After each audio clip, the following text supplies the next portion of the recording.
once I was checking a bag, and the guy behind the counter, he sees my ticket says Nathan, the license says Nathaniel, and he was like, this is not good.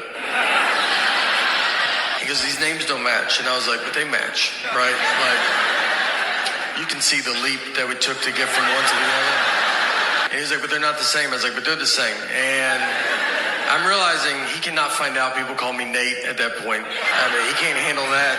He's going to call the police over to be like, there's a guy with 3 names trying to fly right here. If you guys want to just shoot him from over there or something. So I was like, what do you want me to do? And he goes, you should go home. That's all I got to say. I said, look, I'll give you that those names don't match. But what I think is going to help a ton is the picture on the ID. Something that I've always loved that they did. And I think with 70% of that name matching and 100% face, it's 170%. Good morning. It's Tuesday, Trump Tuesday, February the 10th, and this is The True Conservative. Welcome to all the butchers, bakers, and candlestick makers out there. I'm Ron, your host, and the only true conservative in the United States today. So today, after the Serenity Prayer and the patriotic song of the day, we will have Varney and Company, motivation, meditation, and President Trump. All that and more when I get back.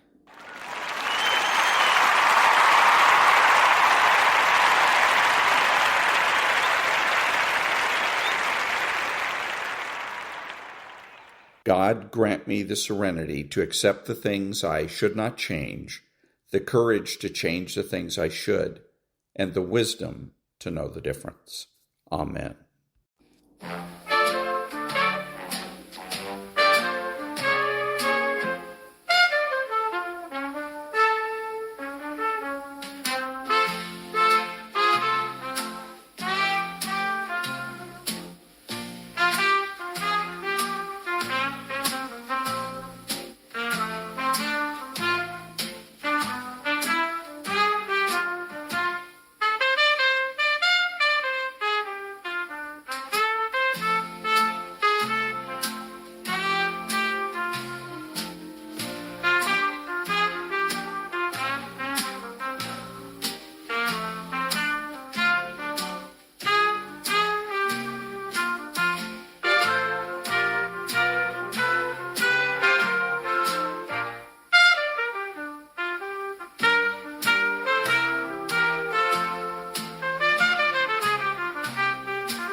Thank you. Maria, then Stu.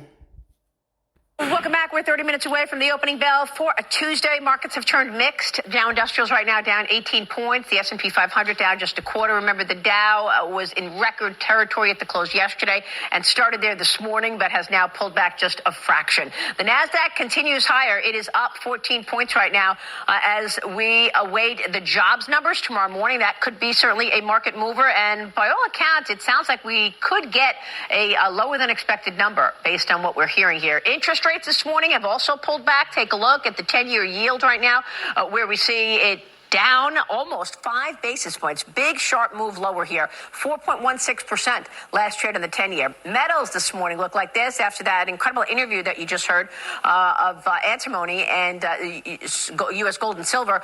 Gold is down, as is silver, a fraction this morning after having a huge run year to date and, of course, all of last year. We continue to watch the metals this morning. Stocks flat on the year so far. That'll do it for us for today. Have a great day, everybody. Thank you so much much for being with us, and we will see you right here, same time, same place tomorrow. Varney and Company picks it up right now. Stu, take it away. All right. Good morning, Maria. Good morning, everyone. A wildly bullish forecast from President Trump a few days after touting Dow 100,000. He's now looking for a 15% growth rate for the economy. In a long interview with our colleague Larry Kudlow, the president laid out his plan for a new golden age. He wants to see it arrive before the midterms in November. Things need to move fast, though. A Gallup poll shows voters are not happy with the current state of the economy, but they do believe things will improve in the next 6 months. Let's get to the markets, and we're going to start with Bitcoin, still below $70,000. 68.9 is the current quote. The company known as Strategy has announced they are buying another $90 million worth of Bitcoin.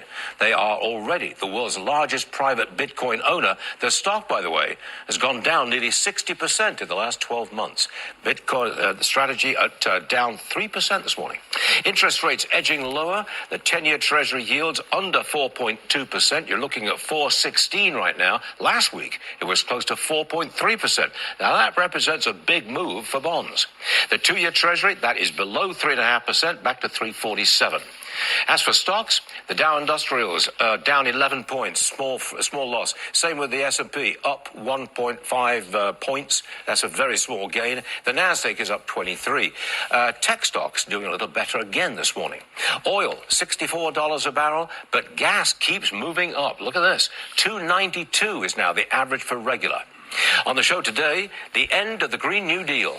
This week, the administration will reveal its plan to reverse what's called the endangerment finding.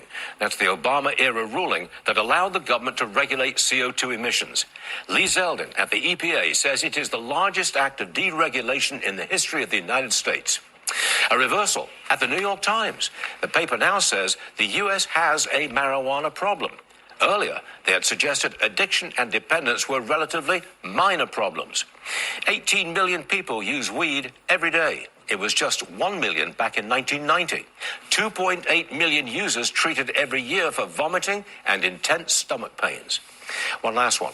Our real estate guy says there are now 30% more realtors than homes for sale. Not a great business to be in these days. It is Tuesday, February the 10th, 2026. And that was Varney and Company. And then as far as the marijuana is concerned, the reason we have 18 million people that are smoking dope is because there's 18 states that have legalized recreational use of marijuana. And who benefits from that? The drug cartels. Nonprofit news now. Back in a minute.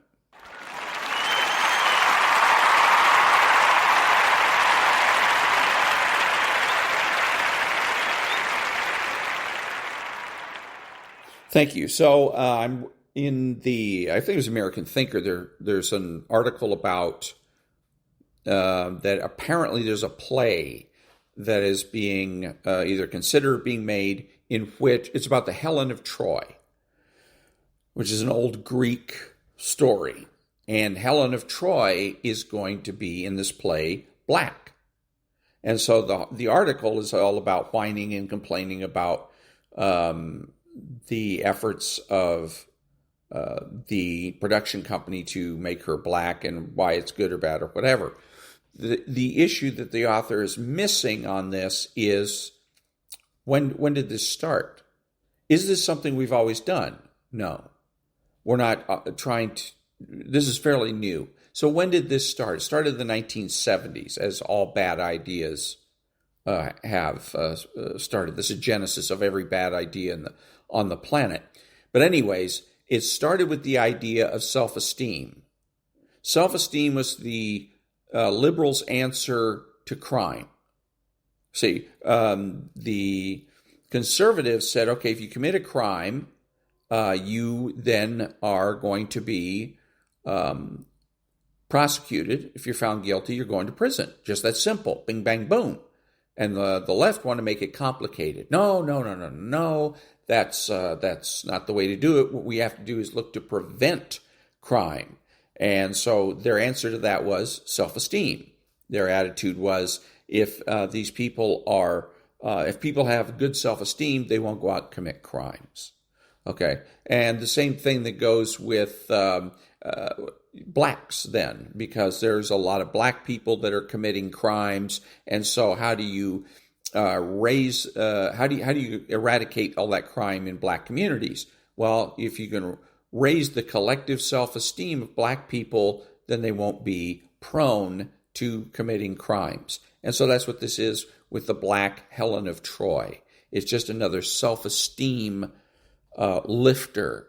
And the funny thing is that nothing changes. Crime doesn't get better. It doesn't get worse. Crime just simply ignores the efforts of the left to prevent it. Back in a minute.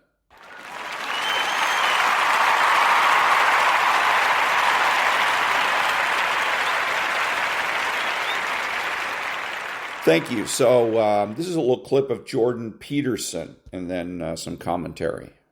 It's not correct that there is such a thing as biological sex, and I'm a historian of medicine. I can unpack that for you at great length if you want, but in the interest of time, I won't. You've heard what the professor has to say.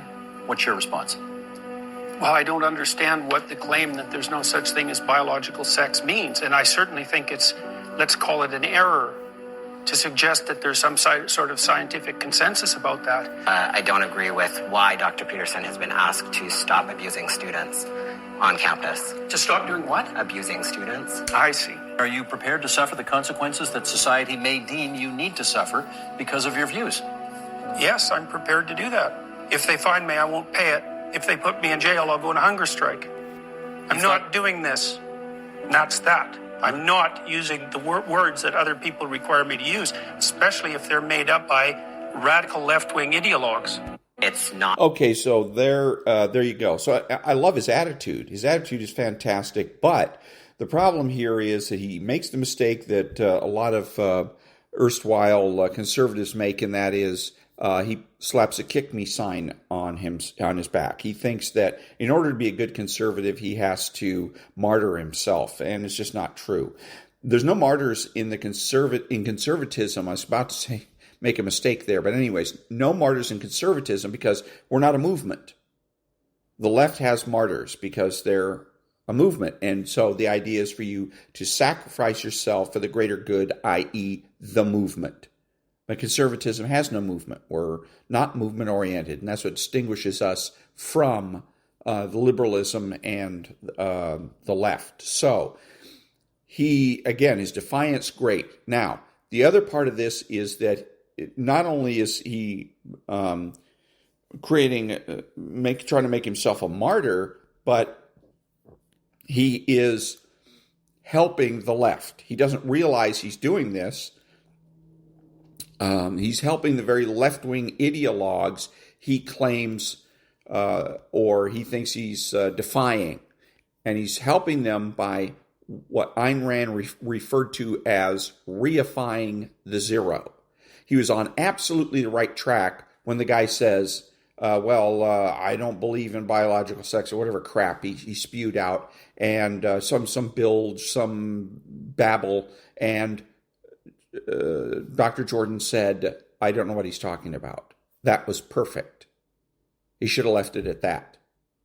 Okay, when he defies these people, he gives them power because he creates something. He creates, when you resist, there has to be something to resist. There has to be a power or force to resist. Okay?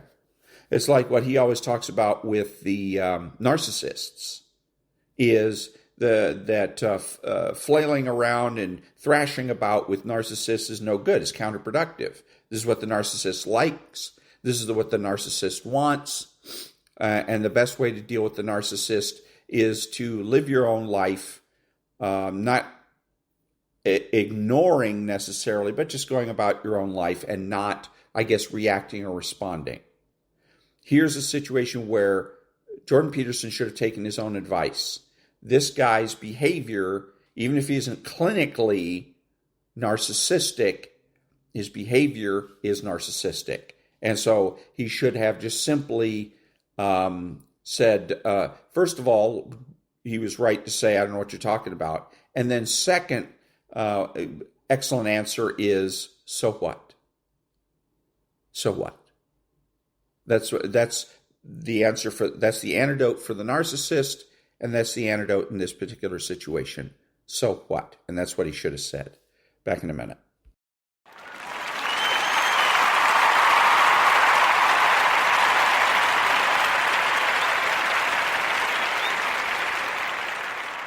Thank you. Now a little motivation.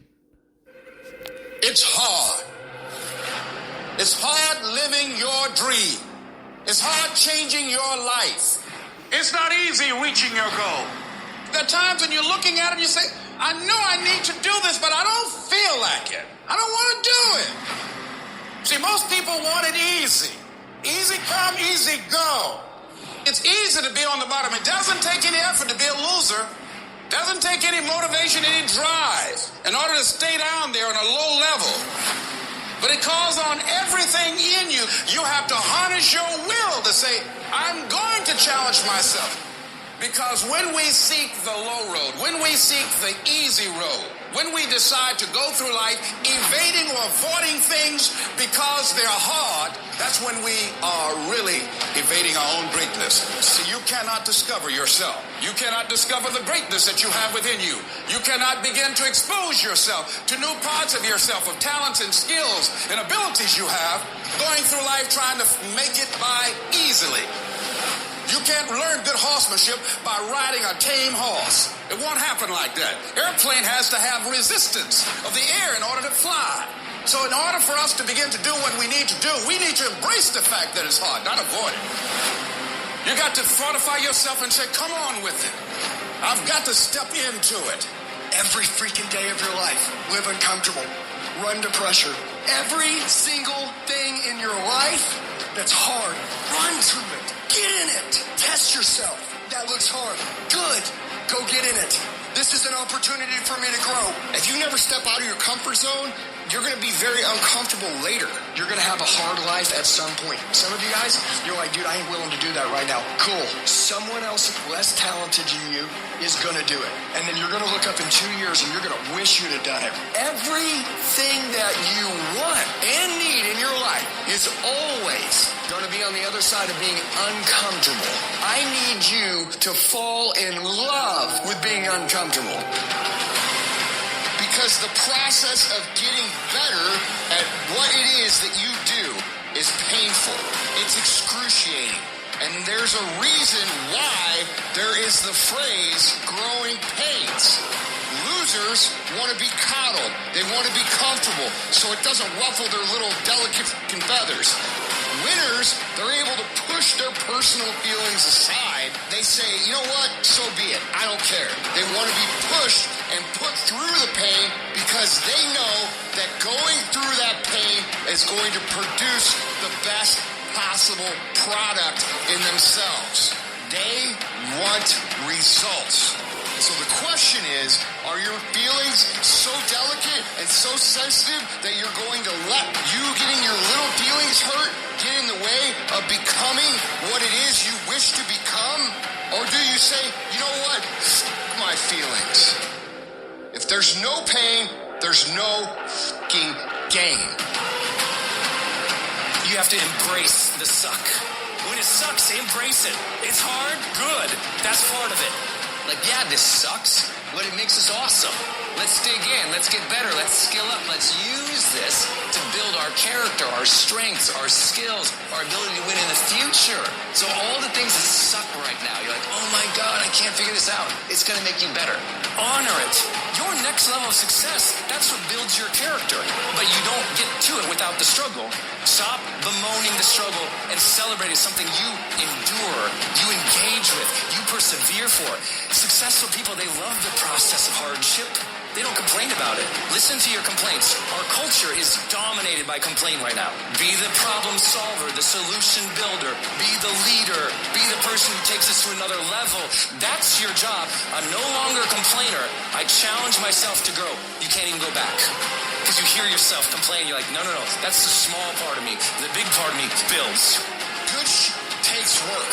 And the hardest things in life are also the most rewarding. So every time you get a thought of how you want to achieve this great thing or do this great thing, you are selling that experience that will ultimately dim the quality of your life for your entire existence. I'm angry. I want it all, man.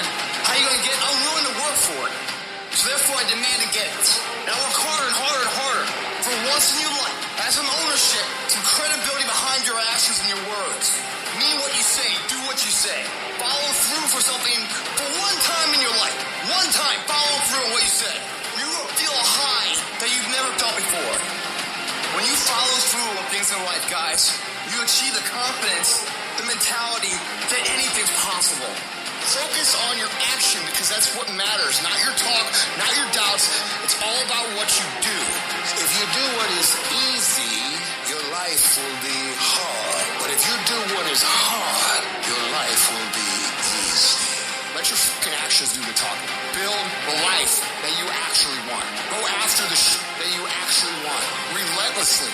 Take pride in doing the hard nobody else will do. Take pride in working out in the elements when no one else is fucking willing to do that. It doesn't just happen. You have to fucking make it happen. So stop talking about how I'm thinking about doing it, but I don't know if no, you have the ability to do it, and you have to prove to yourself that you can do hard things. So what better opportunity and what fresher start do you have than right now? And that was a little bit of motivation. Back in a minute.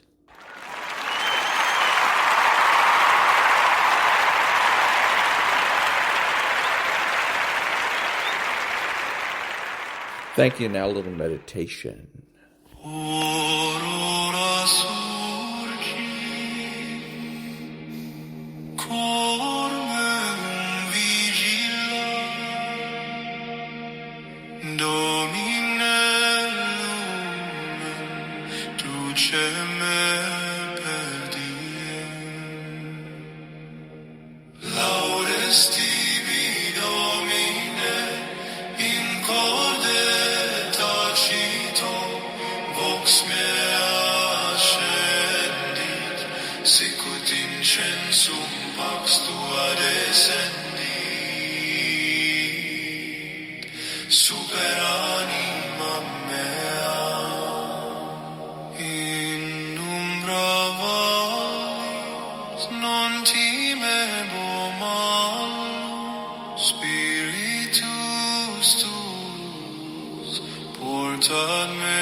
And that was a little bit of meditation.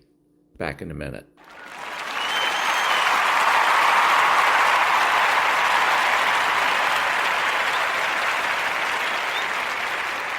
Thank you. A little bit more Jordan Peterson.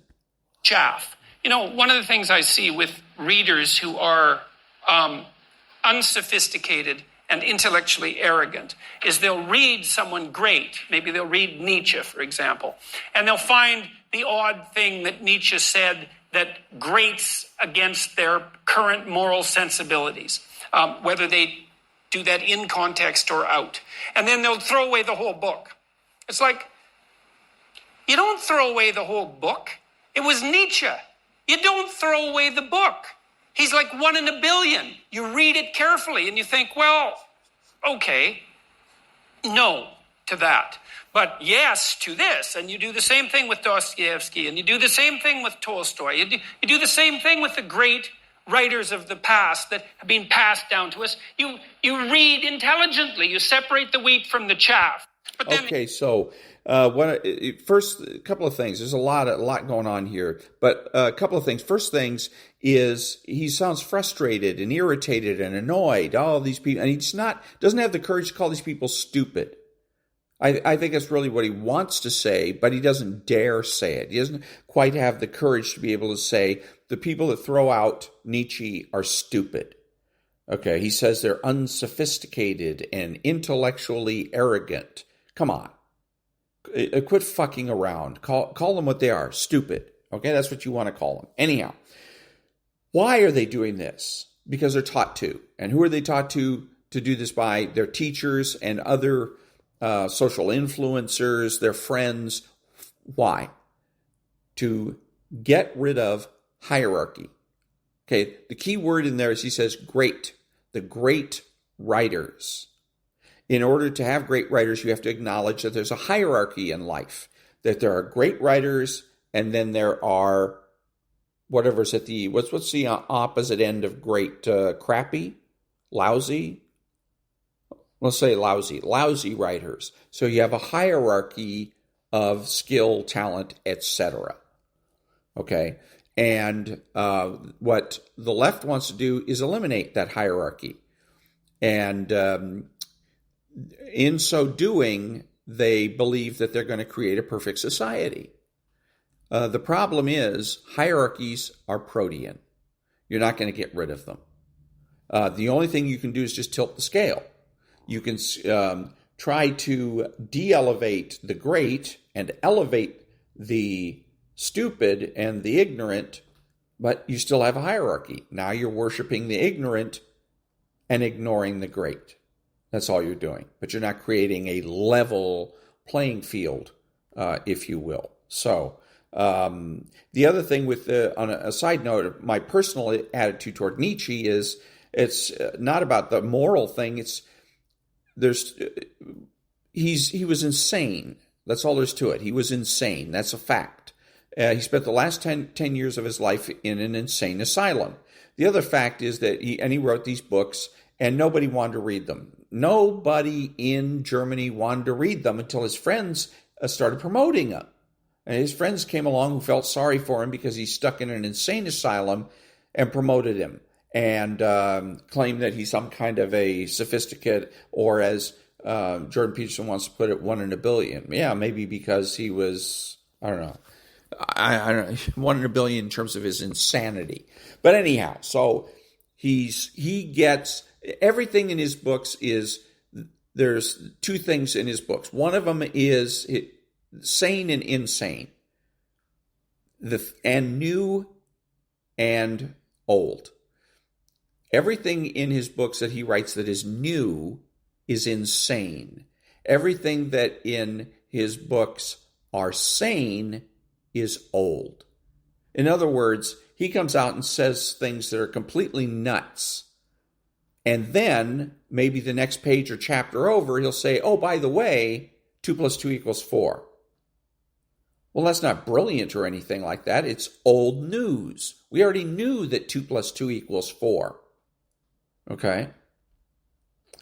The stuff that is supposed to be new and fresh is insane, and it's not worth analyzing and not worth thinking about. Now, I can't talk to you about Tolstoy or Dostoevsky. I haven't read any of that. You can get more of an in-depth analysis of those two by Ayn Rand in her book called I believe it is the Romantic Manifesto, okay, in which she talks about art. So, but anyways, that was the deal with him. Is the whole issue there is hierarchy. That's why these people come along, they find something they don't like in the book, and then they throw it out and dismiss it. Because the whole idea is to take the great people and lay them low in order to create a more, quote, equitable, unquote, society.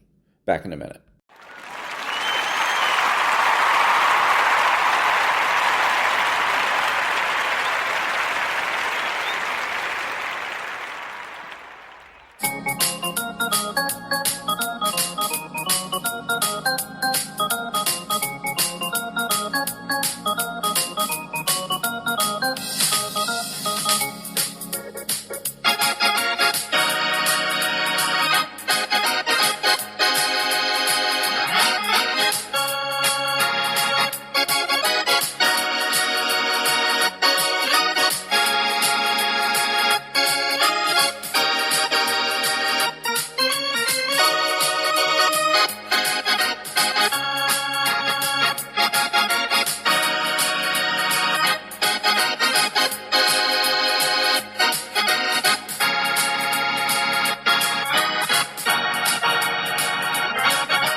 Thank you. And now, the Mossad. In the spring of 1979, a man checked into a rundown hotel in West Beirut using a name that was not his own.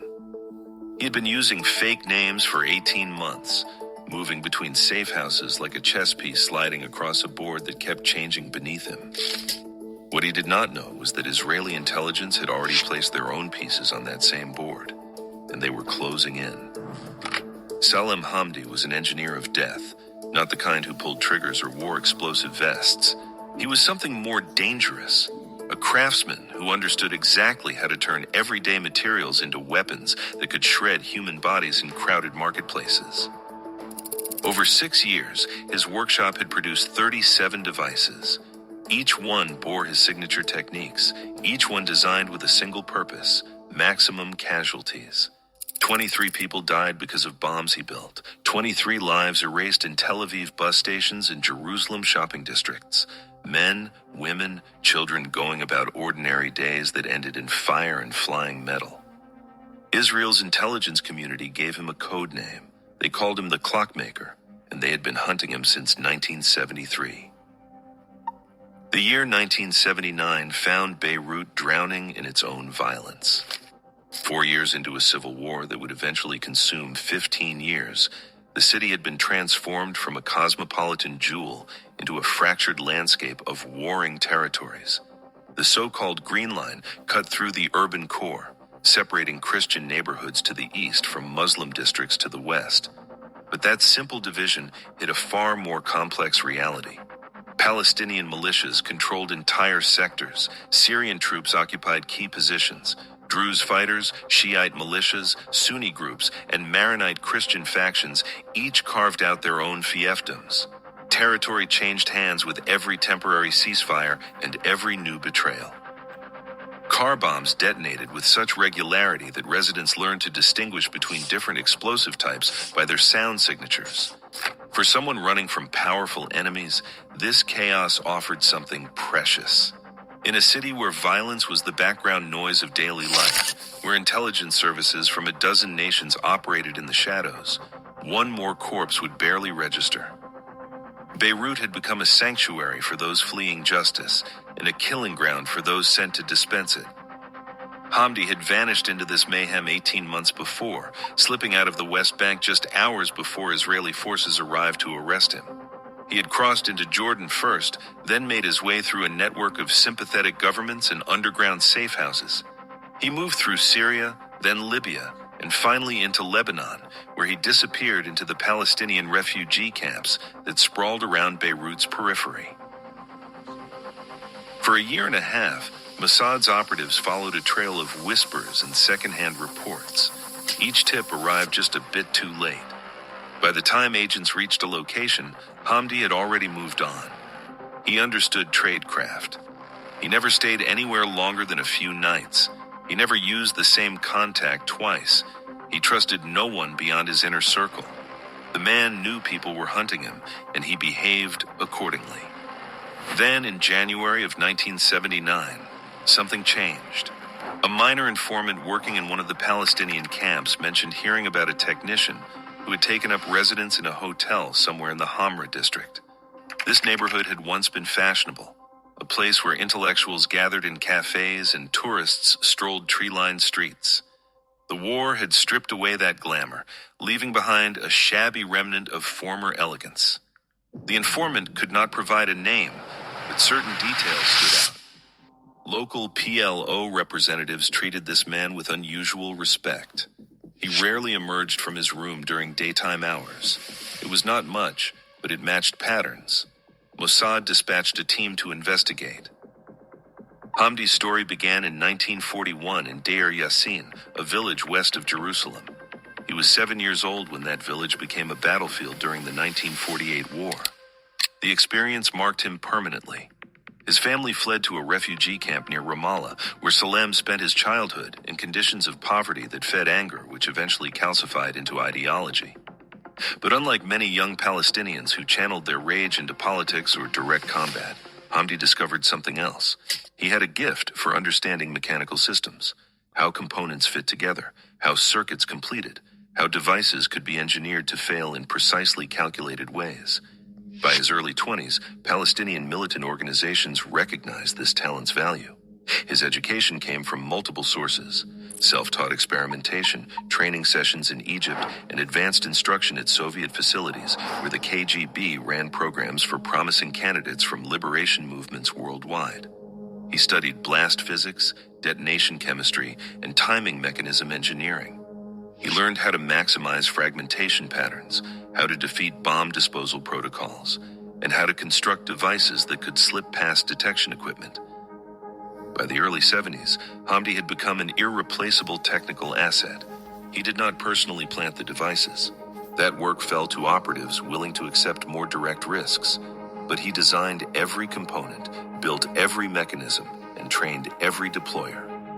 Israeli bomb disposal experts began recognizing his methods, including innovations in trigger design, particular ways of concealing explosives, and a distinct approach to timing circuits. Forensic analysis of a Jerusalem supermarket bombing in 1973 first connected his work to a specific individual. Over the following years, investigators linked at least a dozen attacks to his techniques. Each incident showed evolution in his methods and growing sophistication. A pattern emerged, and patterns can be traced. When Israeli leadership decided on elimination rather than capture, the reasoning was strategic. Extracting him from hostile territory would require a complex operation with high casualty risks.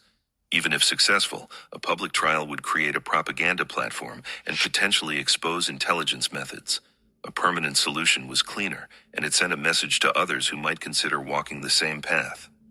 The assignment went to Caesarea, Mossad's covert action division, specifically to a team with Lebanese operational experience. Their leader, identified only as David in operational records, had conducted 3 prior missions in Beirut. He understood the city's rhythms, its dangers, and its vulnerabilities. Confirmation came first. The informant had pointed to Hamra, but dozens of hotels operated in that district. They ranged from faded grand establishments to hourly rate operations. The team needed precise identification before planning could advance. 2 operatives entered Beirut in early February, traveling on European passports and presenting themselves as journalists covering the Civil War. This cover was common enough to avoid suspicion, while providing legitimate reasons to move around and ask questions. They checked into a hotel in the Christian Eastern sector and began systematic searching. 3 weeks of methodical investigation followed. They visited hotels throughout Hamra using various pretexts. They posed as travelers seeking accommodations, as businessmen looking for meeting spaces, and as researchers compiling hospitality guides. They observed security arrangements, noted staff nervousness around strangers, and identified establishments with the feel of places where secrets might hide. One location emerged as the strongest candidate. The Hotel Alexandria sat on a side street off Rue Hamra, a 7-story structure dating to the 1930s. The facade bore soot stains and shrapnel pockmarks. The lobby remained perpetually dim, its chandelier missing bulbs and its furniture worn threadbare. The elevator functioned intermittently, and the stairs were narrow and poorly lit. But certain features made it attractive to someone in hiding. The owner had Palestinian sympathies. Staff asked no questions. The building's layout provided multiple entrances and a rear courtyard connecting to adjacent buildings, offering multiple escape routes for anyone who might need them. And its very deterioration provided camouflage. No one would expect a valuable target to hide in such a place. Surveillance began in late February. The team rented an apartment across the street with views of the hotel's main entrance. They photographed everyone entering and exiting, built profiles, cataloged patterns, and created a picture of the hotel's daily rhythms. March 3rd brought confirmation. A man matching Hamdi's description emerged from the hotel's main entrance at dusk. The surveillance photographs went to Tel Aviv for analysis. Facial recognition specialists compared bone structure ratios. Gait analysts studied his walking patterns. After 48 hours, confirmation came back. Positive identification, Salem Hamdi, room 317. Planning began immediately. The team expanded to 6 operatives, all veterans of similar operations. They studied building layouts, mapped escape routes, identified Lebanese security force patrol schedules, and established fallback positions. Everything was rehearsed in mock-ups until every movement became automatic. The weapon selection process focused on reliability and noise suppression. They chose a Beretta pistol with a suppressor, knowing that even suppressed firearms are not truly silent, but can reduce sound enough to avoid immediate alarm in a chaotic city where gunfire was common background noise. The approach path was planned meticulously, with entry through the hotel's rear courtyard, and stairs chosen rather than the unreliable elevator. A guard posted outside Hamdi's door would need to be neutralized silently.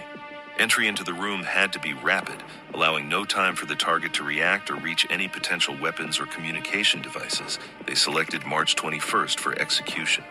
Intelligence indicated Hamdi had no meeting scheduled. Weather forecasts predicted overcast conditions, reducing visibility. A Syrian military checkpoint on the adjacent street would be changing shifts during the operational window, creating a brief period of reduced surveillance. At 11:30 p.m. on March 21st, the operation began. 2 operatives entered through the rear courtyard. 2 more established observation positions covering the building's exits. The final 2 remained with vehicles positioned for rapid extraction, engines running, ready to navigate pre-planned escape routes. The team inside moved up the stairs with practiced silence, years of training compressed into each careful step. On the 3rd floor, they encountered exactly what reconnaissance had predicted. A man sat in a chair outside room 317. He wore casual clothes, but held himself with the posture of someone doing security work.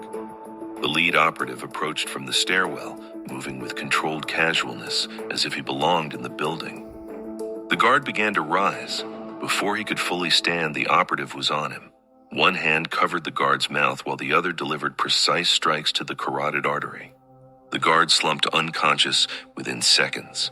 Non-lethal force. Unnecessary killing creates complications. The second operative positioned himself at the door while his partner readied the suppressed Beretta. They had practiced forced entry countless times. The door's lock mechanism was standard, easily defeated. One sharp kick near the handle. The door burst inward. Both operatives entered in smooth sequence. Hamdi sat at a small desk working by lamplight, papers scattered before him, drawings, calculations, designs for devices not yet built. He looked up as the door crashed open. In the half-second before the inevitable, his expression registered not surprise, but something closer to resignation, as if he had known this moment would eventually arrive. The first operative fired 3 times, center mass, standard protocol. The suppressed shot sounded like hard slaps. Hamdi fell backward in his chair, struck the wall behind him, and slid to the floor. The second operative moved to confirm. No pulse. Target eliminated. They did not linger. The operative who had subdued the guard dragged him into the room and tied him securely. The team gathered Hamdi's documents, stuffed them into a bag, and backed out of the room, closing the damaged door as much as possible. From entry to exit, the entire sequence consumed less than 3 minutes. They descended the stairs as calmly as they had climbed them. They exited through the rear courtyard. They walked with deliberate normalness to the extraction vehicles. Within 6 minutes of the first shot, they were moving through Beirut's nighttime streets toward the Christian sector. Within 2 hours, they had crossed into Israel. The body remained undiscovered until the following morning. When hotel staff eventually entered room 317, they found Salam Hamdi's corpse and a bound guard just regaining consciousness. Lebanese authorities investigated perfunctorily. In a city where death arrived daily in various forms, one more corpse merited little attention. The Palestinian organizations that had employed Hamdi issued statements condemning the assassination. They knew who was responsible even without evidence, but knowing and proving are different things. In Tel Aviv, the operation received the classified designation Night Mechanic. Internal reports noted mission objectives achieved without friendly casualties. Operational security was maintained.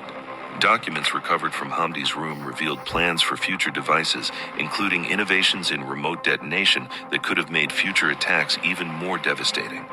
From an intelligence standpoint, the operation was considered highly successful. But measuring such operations requires complex calculus.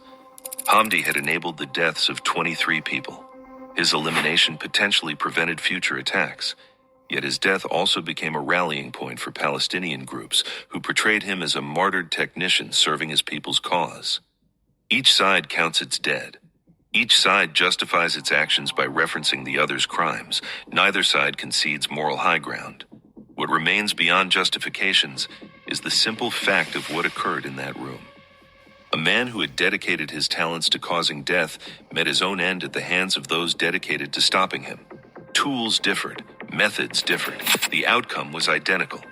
A life extinguished. A war continuing without pause. The operatives who executed Night Mechanic never spoke publicly about what happened. They remained bound by secrecy oaths that will outlast them. Whatever they felt, whatever memories visited them in subsequent years, they kept private.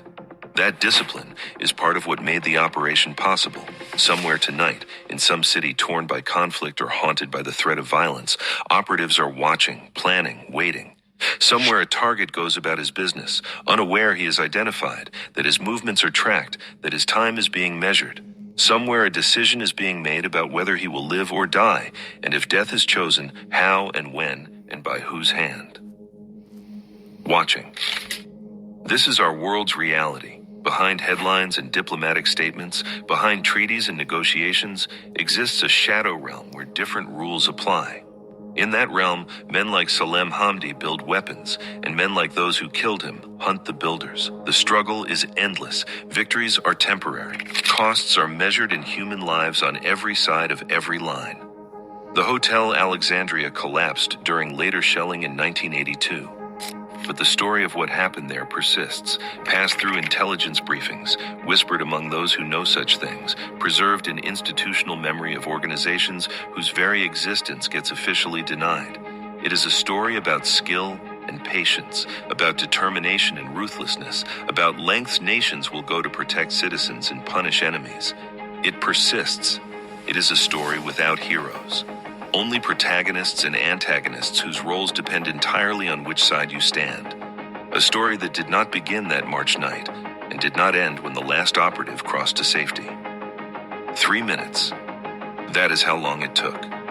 3 minutes to climb stairs, neutralize a guard, enter a room, and end the career of the most dangerous bomb maker the Palestinians had ever produced. 6 years of hunting, 18 months of tracking, weeks of planning, 3 minutes of execution, then silence. You can run, but the people hunting you are patient, and when they finally find you, 3 minutes is all it takes. And that was the Mossad. Back in a minute.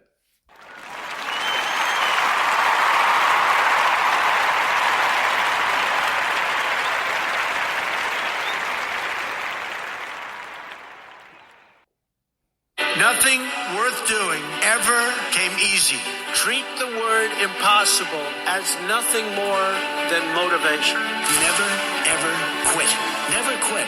Adversity makes you stronger. Don't give in, don't back down, and never stop doing what you know is right.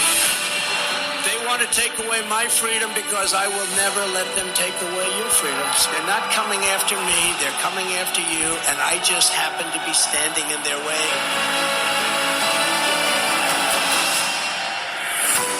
When they couldn't beat him, they tried to bankrupt him. President Trump is back in a New York City court. When that didn't work, they tried to put him in federal prison. Raided by the FBI. When that didn't work, they even tried to kill him. He just tried to kill President Trump. Donald Trump still stands, ready to fight, ready to win, and ready to make America great again.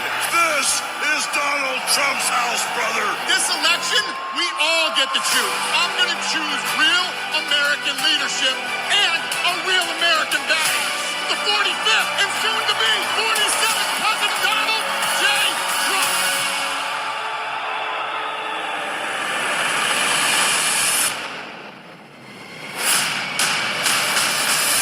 Starting on day one, we will defeat inflation quickly and we will make America affordable again. I will cut your energy costs in half. It's time for the working man and woman to finally catch a break. We are going to bring back the American dream bigger, better, and stronger than ever before. When I'm back in the White House, we will restore world peace, and it will be again peace through strength. I will launch the largest deportation program in American history.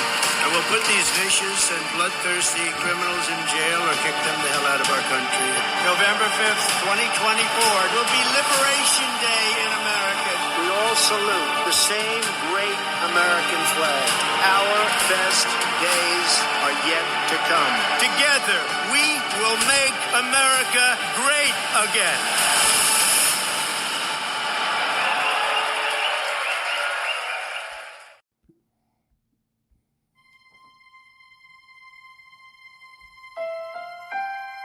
America is a land of heroes, a place where greatness is born, where destinies are forged, and where legends come to life. This is the home of Thomas Edison and Teddy Roosevelt, of many great generals, including Washington, Pershing, Patton, and MacArthur.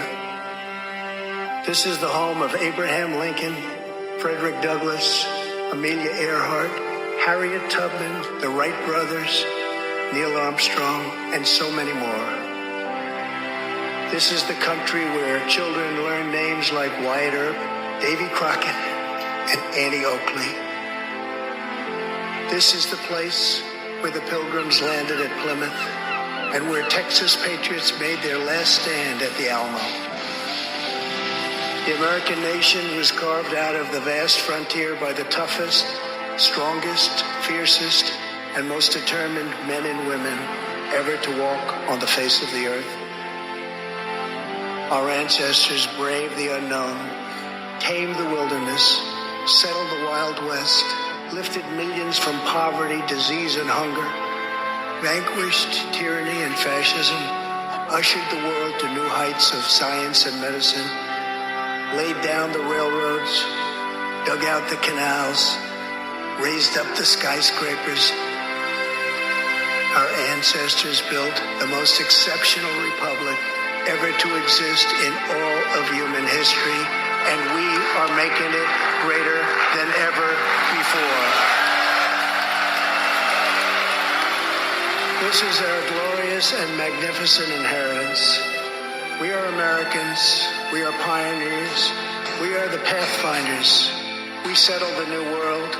We built the modern world, and we changed history forever by embracing the eternal truth that everyone is made equal by the hand of Almighty God.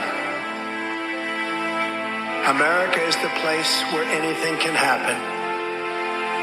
America is the place where anyone can rise. And here, on this land, on this soil, on this continent, the most incredible dreams come true. This nation is our canvas, and this country is our masterpiece. We look at tomorrow and see unlimited frontiers just waiting to be explored. Our brightest discoveries are not yet known. Our most thrilling stories are not yet told. Our grandest journeys are not yet made. The American age, the American epic, the American adventure has only just begun. Our spirit is still young. The sun is still rising. God's grace is still shining. And my fellow Americans, the best is yet to come.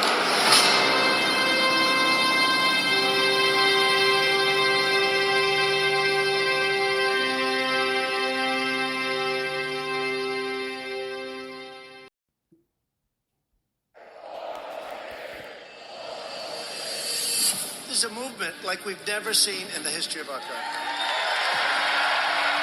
Wisconsin is Trump country.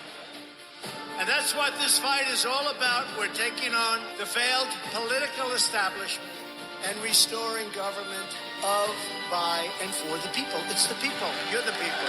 You won the election. We love this country. We love Donald Trump. Promises made, promises kept. We support President Trump. This is epic. Donald Trump is our president! With every last ounce of heart and hope and sweat and soul, we are going to make our stand. We are going to stand for liberty. We are going to stand for justice. We are going to stand for freedom. And we are going to stand for the sacred rights given to us by the hand of Almighty God. You joined our movement, the greatest movement in the history of our country. You protected your family. You defended your dignity. You recaptured your destiny. And you took back your country with that great election 2.5 years ago. We are one united movement, one united people, and one United States of America. Ladies and gentlemen, please welcome the President of the United States, Donald J. Trump.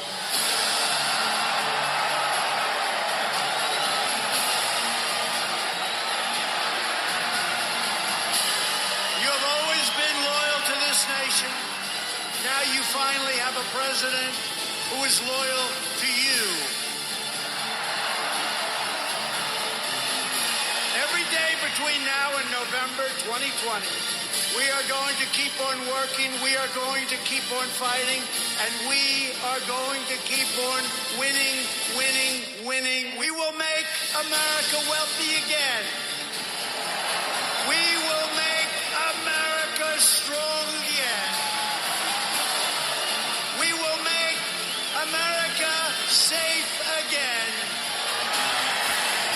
And we will make America great again. Thank you.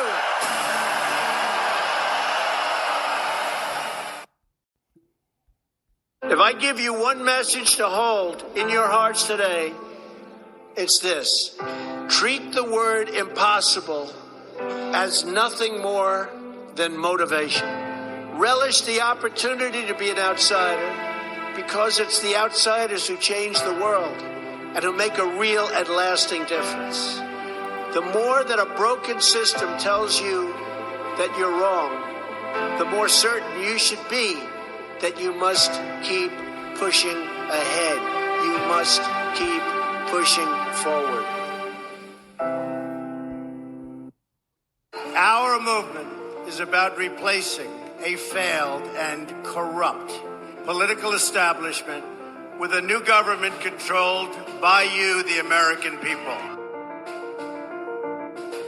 The Washington establishment and the financial and media corporations that fund it exist for only one reason: to protect and enrich itself. In America, we don't worship government, we worship God. My administration will always support and defend your religious liberty.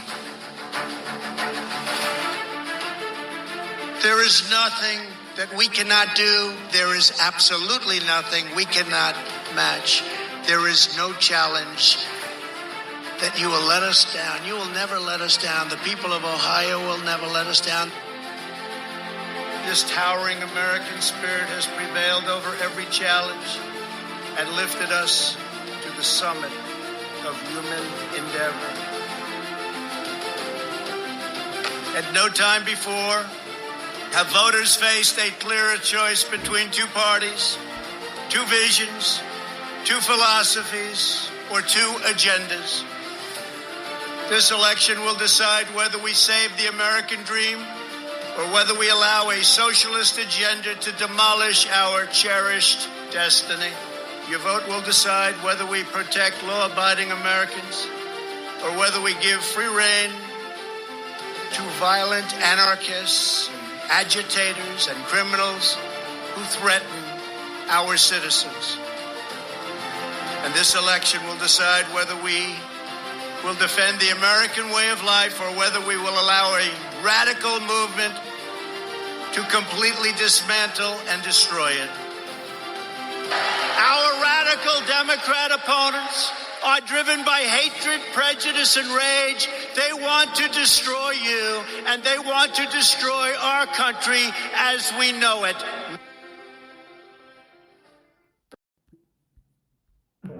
"4 years ago, we took a wrong turn and lost our purpose.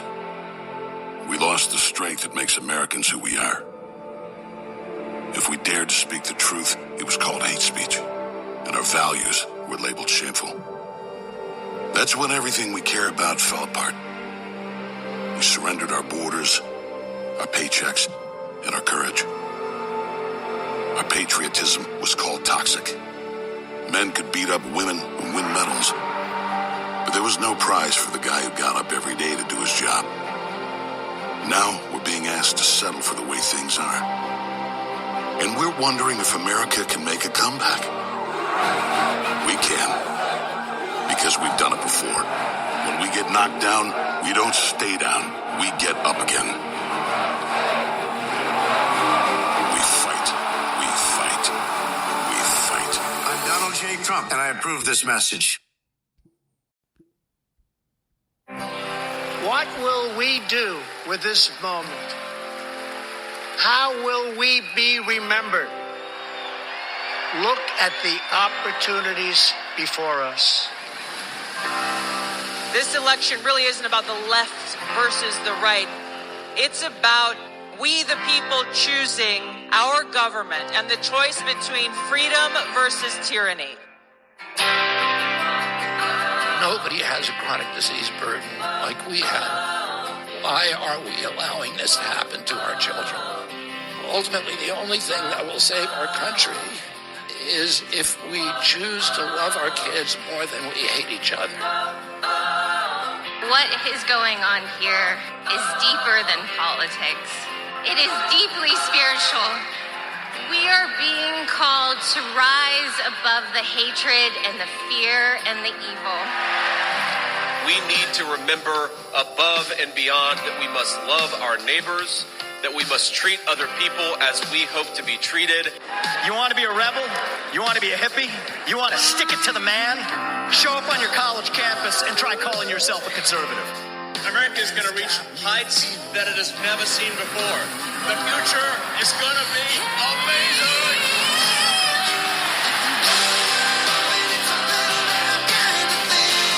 Don't you want healthy children? Don't you want a president that's going to make America healthy again?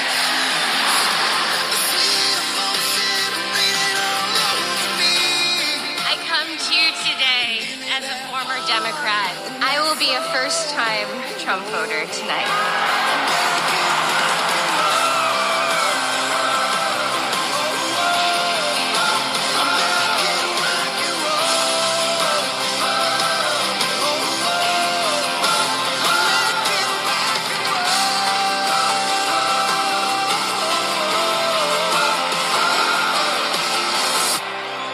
People dreamed this country, and it's the people who are making America great again.